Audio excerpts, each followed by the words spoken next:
For over a century, this photograph sat in an archive at the University of Alabama, catalogued simply as *3 Sisters, Montgomery County, circa 1008, 198 *. Historians had glanced at it, preserved it, digitized it. No one paid it much attention. It seemed unremarkable. Just another portrait of another family trying to survive the brutal realities of the Jim Crow South. Nothing about it suggested mystery, nothing hinted at impossibility until Dr. Patricia Hayes zoomed in. A medical historian at Vanderbilt University, Dr. Hayes had spent 3 years digitizing photographs of black families from the post-Reconstruction era. She'd processed thousands of images, cataloging faces, clothing, locations. Most of the work was routine, repetitive. Then, one afternoon in March 2023, she opened the file containing the 3 sisters. She began her usual examination, checking image quality, adjusting the resolution. And then she saw something in the youngest sister's arms that made her breath catch. The musculature was wrong, not just strong, but impossibly dense for a 16-year-old girl living in poverty in 198. The definition was visible even through the fabric of her dress, yet it belonged on a laborer twice her age. Dr. Hayes leaned closer to her screen, her heart racing. She'd seen something like this before, but only in modern medical journals documenting one of the rarest genetic conditions known to science. A condition that wouldn't be identified for another 99 years. If you're fascinated by hidden mysteries and old photographs, hit that subscribe button and give this video a like. What we're about to uncover will change how you see history forever. The photograph was catalogued as item 4-127 in the University of Alabama's Reconstruction Era archive. When Dr. Hayes first opened the digital file, she followed her standard protocol, checking the metadata, confirming the date and location, examining the image for any damage or degradation that might affect preservation. Montgomery County, Alabama, 1898. 3 subjects, female, estimated ages 16 to 18. Rural setting, likely sharecroppers or domestic workers. She made her preliminary notes and zoomed in to verify image quality. That's when she saw it. The youngest sister's forearms, partially visible below the 3/4 sleeves of her dress, showed muscle definition that shouldn't have existed. Not on a teenage girl, not in 1898, not living in the grinding poverty of the post-slavery South, where chronic malnutrition was the norm. The striations were visible even in the grainy photograph, the density unmistakable. Her shoulders were broader than her sister's, her neck thicker, her entire upper body suggesting physical development that defied the context. Dr. Hayes had spent 15 years studying historical health conditions, examining thousands of photographs from this era. She knew what malnourished bodies looked like, what manual labor produced, what poverty carved into flesh and bone. This was different. This was exceptional in a way that made her hands tremble as she adjusted the zoom. She'd seen this kind of musculature before, but only in modern medical journals, only in case studies of a genetic condition so rare that fewer than 100 cases had been documented worldwide. A condition that science hadn't even identified until 1997, 99 years after this photograph was taken. Dr. Hayes sat back from her computer, her mind racing through the impossibility of what she was seeing. She needed confirmation. She needed someone to tell her she wasn't imagining this. She picked up her phone and called Dr. Marcus Freeman, a geneticist at Johns Hopkins who specialized in muscle development disorders. When he answered, she didn't waste time with pleasantries. "Marcus," she said, her voice tight with suppressed excitement, "I need you to look at something, and I need you to tell me if I'm losing my mind." 2 days later, Dr. Marcus Freeman stood in Dr. Hayes' office at Vanderbilt, staring at the photograph displayed on her large monitor. He'd flown in from Baltimore that morning, skeptical but intrigued. Patricia Hayes didn't make frivolous claims.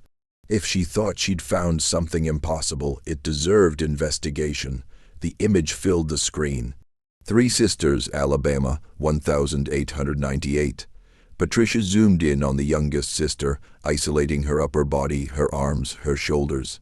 The evidence was there, undeniable even within the limitations of 19th century photography.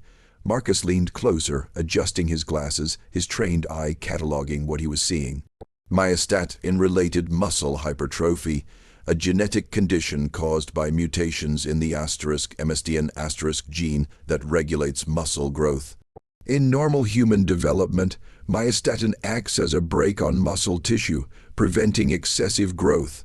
When that gene is mutated, the brake fails. Muscle develops with extraordinary density and volume, creating a physique that appears almost sculptural even without exercise or training. The condition is vanishingly rare. Since its identification in 1997, fewer than 100 cases have been documented worldwide. Most are discovered in infancy, when parents notice their baby is unusually muscular. The children grow into adults with twice the muscle mass of typical individuals, exceptional strength, and remarkable resistance to physical fatigue. Marcus studied the youngest sister's deltoid muscles, visible even through her dress fabric. Her forearms showed striations that would require years of intense manual labor in anyone without the condition. But this wasn't just labor. This was genetic architecture written into her DNA, expressed in every muscle fiber. The shoulder width, Marcus said quietly, pointing to the screen. The neck thickness, the visible muscle density in the forearms. Patricia, this fits every clinical marker we use for diagnosis today. Patricia nodded, her expression tense. I know, but this is 1898. Marcus continued, voicing the impossibility they were both thinking. We didn't identify this condition for another 99 years. There's no way anyone looking at this girl would have understood what they were seeing. Which means, Patricia said slowly, she went through her entire life with no one understanding what she was. No medical explanation, no framework for comprehension. Marcus sat down heavily in the chair across from Patricia's desk. We need to find out who she was. We need to know what her life was like. The back of the photograph provided their first clue. When Patricia had initially cataloged the image, she'd photographed both sides. On the reverse, in careful script faded to brown with age, someone had written * Ruby, Esther, and Grace. Montgomery County, summer 1898, *, 3 names, no surname, no specific location. But it was a starting point. Patricia began with the 1900 census, the closest complete record to the photograph's date. Montgomery County, Alabama, had a black population of nearly 30,000 in 1900. Most worked as sharecroppers, domestic servants, or manual laborers. Finding 3 sisters with these specific names in that massive population would require patience and methodical searching. She spent 2 weeks combing through digital census records, cross-referencing households that listed 3 daughters in the approximate age range. The work was tedious, eye-straining, filled with dead ends and near misses. Then on a Thursday afternoon in late March, she found them. A household headed by Caroline, age 42, occupation laundress, 3 daughters, Ruby, age 20, Esther, age 19, Grace, age 18. No father listed, no other family members in the household. An address in the rural outskirts of Montgomery County, near a crossroads settlement called Pine Level. Patricia's hands trembled as she copied the information into her research notes. Grace, the youngest sister in the photograph, age 18 in 1900, which meant she would have been 16 in 1898, exactly as Patricia had estimated. But the census revealed something else, something that made Patricia's chest tighten: Caroline's occupation. One of the most brutal forms of labor available to black women in the post-Reconstruction South. Hauling water, heating it over open fires, scrubbing clothes by hand, wringing them dry with raw hands, hanging them in the brutal Alabama sun, then ironing them with heavy flat irons heated on wood stoves. It was work that destroyed women's bodies. Most laundresses didn't live past 50, their backs broken, their hands gnarled, their spirits crushed by the relentless physical demands. Patricia thought about Grace, standing in that photograph with her impossible strength. In a family surviving on a laundress's income, a daughter who could lift twice what others could lift, who could work longer without tiring, who never seemed to wear down, such a daughter would have been invaluable. Such a daughter would have been exploited. Marcus began researching the physiological implications while Patricia dug deeper into the historical record. They needed to understand not just what Grace's condition was, but what it would have meant for her in 1898 Alabama. Montgomery County in the late 19th century was a place of rigid hierarchies and brutal realities. Black families existed under the crushing weight of Jim Crow laws, sharecropping contracts that amounted to economic slavery, and the constant threat of violence. For black women, the world was even more constrained.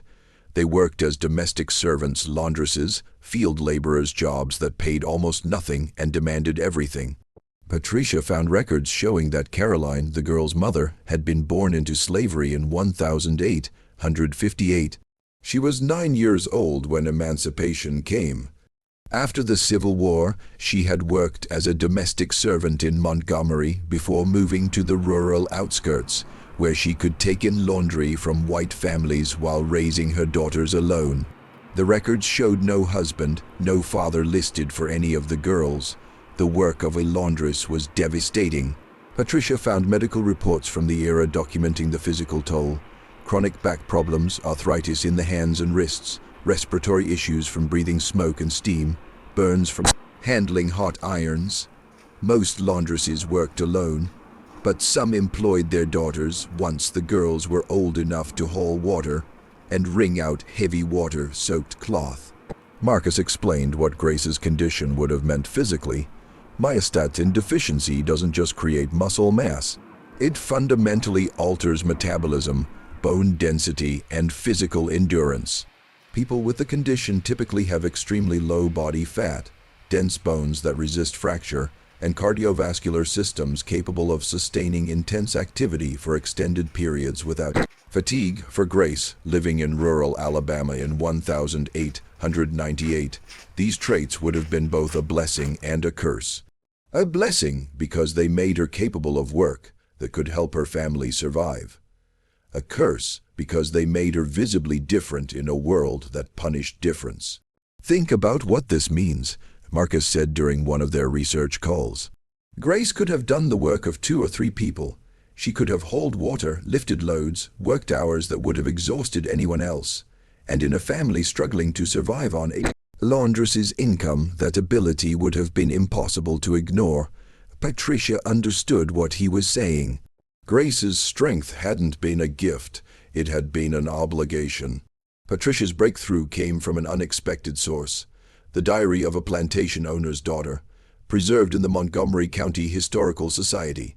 The diary, covering the years 1899 to 1902, contained scattered references to local black families, including several mentions of Caroline, the laundress, and her daughters.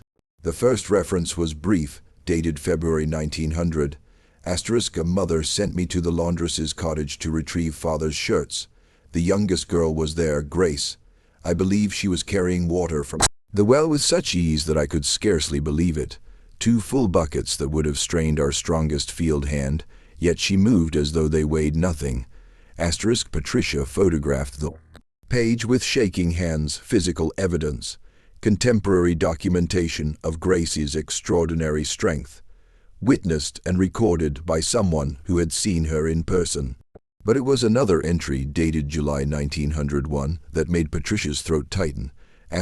Grace delivered the washing today, carrying a basket so heavy that Thomas, our manservant, struggled to lift it from the wagon, yet she had carried it herself from the cottage nearly a mile distant.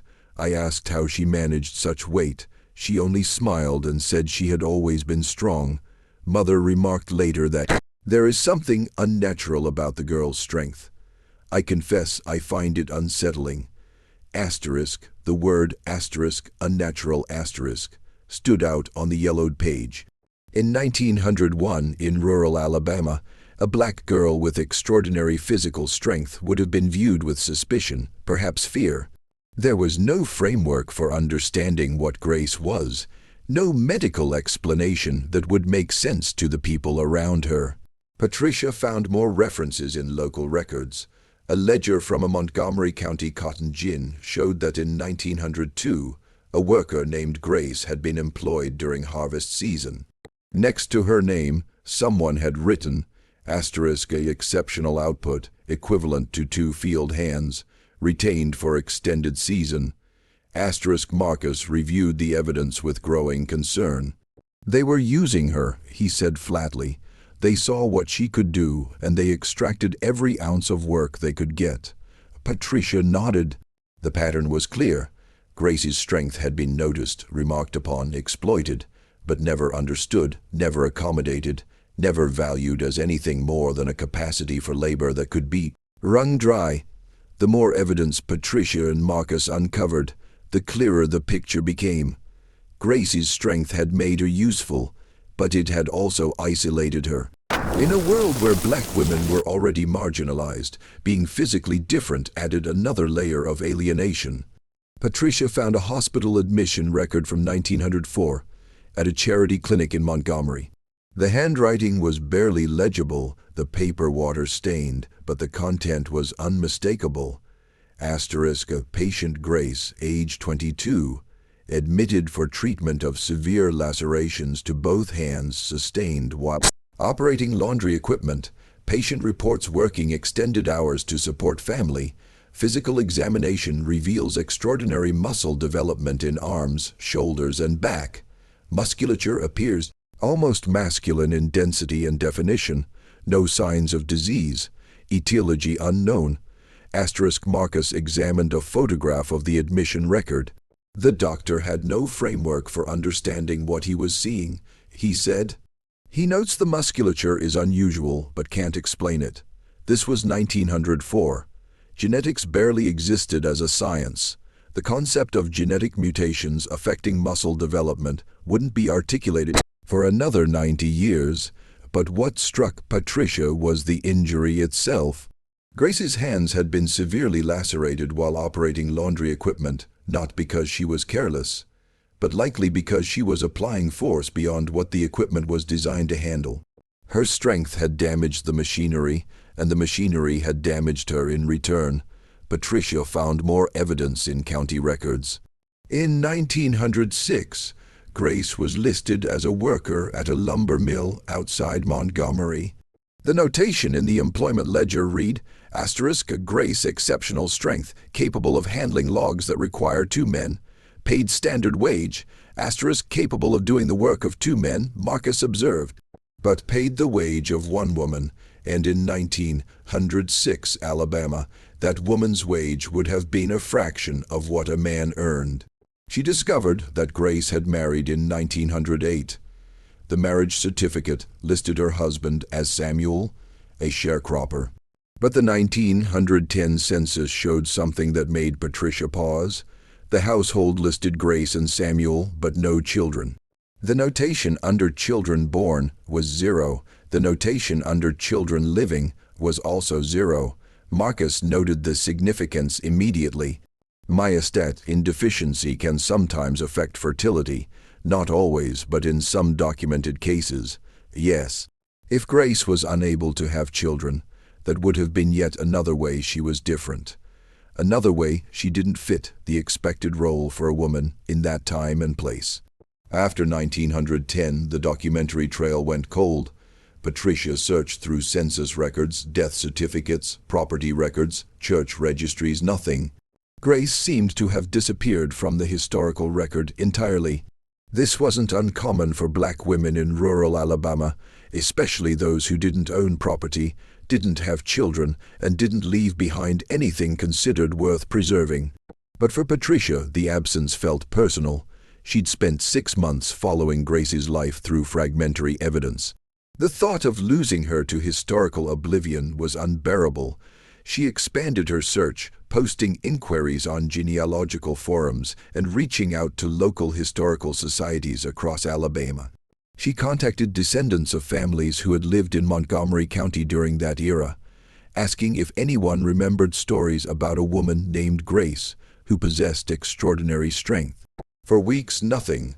Then, in late September 2023, Patricia received an email from a woman named Lorraine Mitchell, a retired schoolteacher in Birmingham. The subject line read, "I think my grandmother knew Grace." Patricia's hands shook as she opened the message. Lorraine explained that her grandmother, Beatrice, had grown up in Pine Level in the early 1900s. Beatrice had died in 1989 at age 94, but she had often told stories about her childhood, including memories of a woman who lived near her family. My grandmother used to talk about a woman named Grace who could do things no one else could do. Lorraine wrote. She said Grace could lift a wagon wheel by herself, that she worked in the fields alongside men and never showed signs of tiring. But grandmother also said Grace was lonely. People were afraid of her strength or jealous of it or both. Grandmother said Grace was kind but kept to herself. She died young, grandmother thought, maybe in her early 40s, just worn out despite all that strength. Patricia read the email 3 times, her vision blurring with tears. Worn out despite all that strength. It was the perfect, heartbreaking summary of Grace's life. She contacted Lorraine immediately, and over the following weeks, they worked together to piece together what Beatrice had remembered.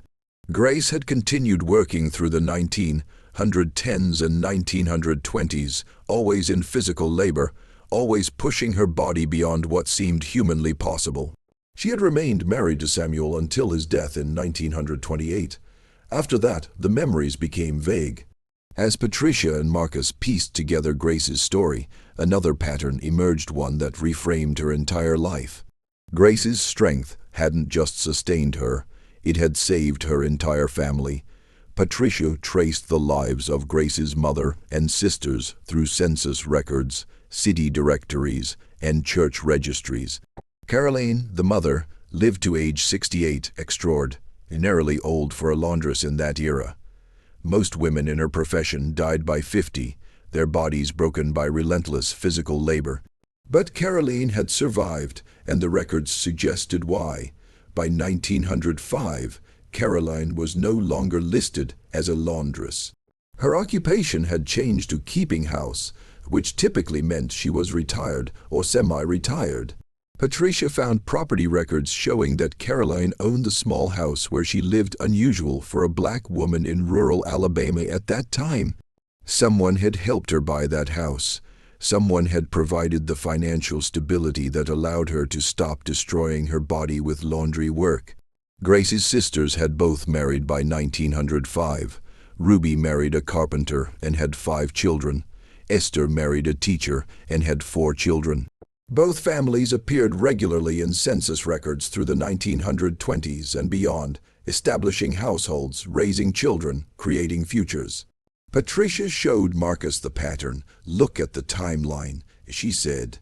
Caroline stops working as a laundress in 1905. The sisters marry around the same time. Both establish stable households, and Grace is listed as a mill worker in 1906, a field laborer in 1908, a lumber worker in 1912. She never stops. Marcus understood immediately.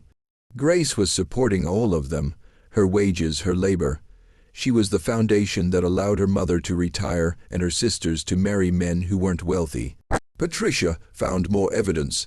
Tax records from Montgomery County showed small but regular payments on Caroline's property through 1920.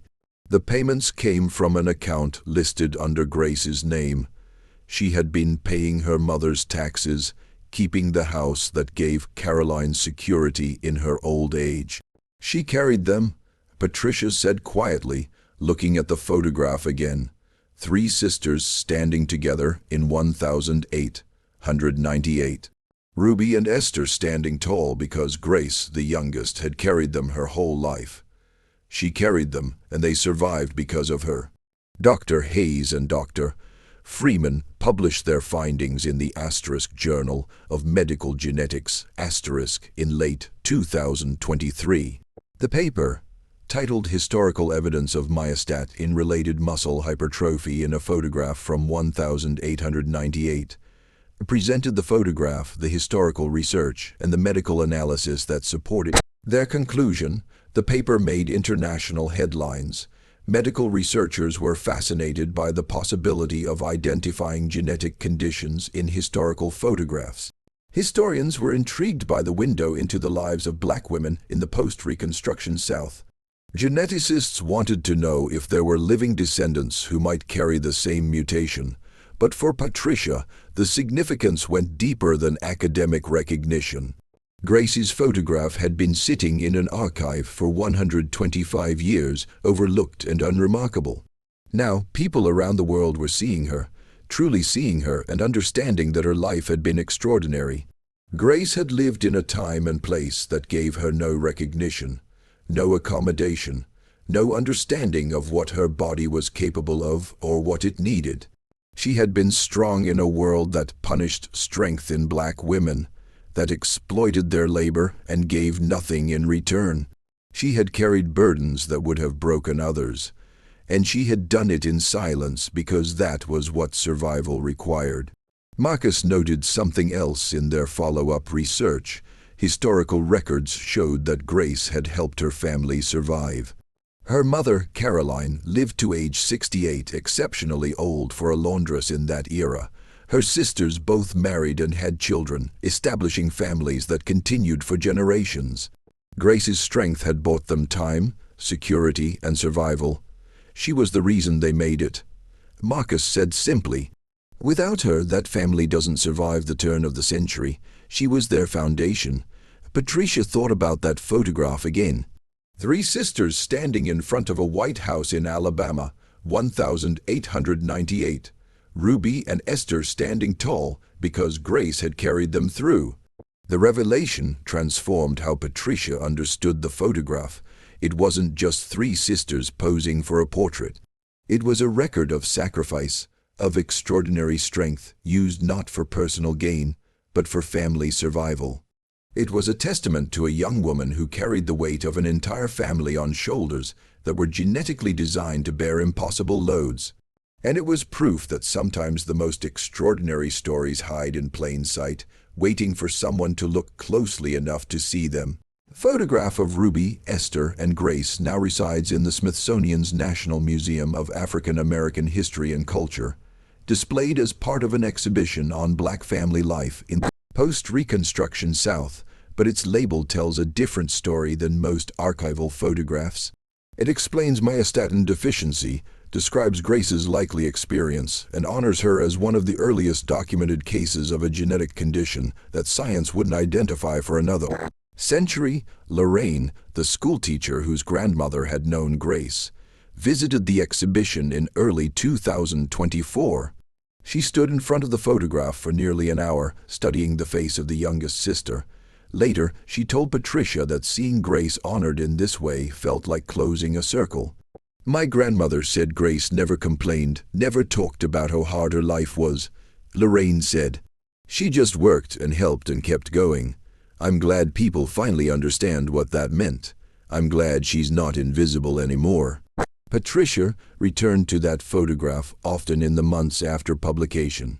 Each time she noticed something new: the way Grace's hand rested protectively near her sister's shoulder, the slight tilt of her head that suggested both strength and gentleness, the eyes that looked directly at the camera with an expression that could be read as defiance or simply presence.